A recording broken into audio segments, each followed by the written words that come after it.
बाबा memorial hospital एवं महिला बाल मित्र चैरिटेबल ट्रस्ट द्वारा आयोजित किया गया चश्मा और मुफ्त आंख जांच शिविर। बाबा मेमोरियल हॉस्पिटल एवं महिला बाल मित्र चैरिटेबल ट्रस्ट द्वारा आयोजित निःशुल्क मेगा मेडिकल जांच अभियान एवं चश्मा शिविर कैंप में एमडी द्वारा 250 मरीजों को 350 चश्मे का वितरण। 500 से अधिक आंखों की जांच की गई। डॉक्टर ने जांच कर फाइल बनाई और मुफ्त दवा दी।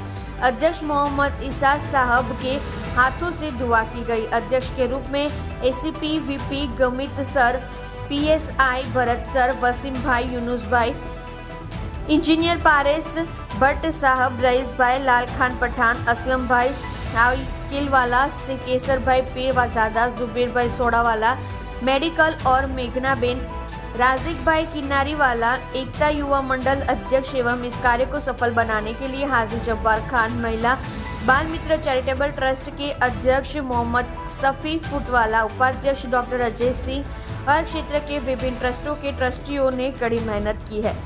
कार्यक्रम उमरवाड़ा, गांधीनगर, सलीम, जवाहर नगर और बैठी कॉलोनी में आयोजित किया गया था।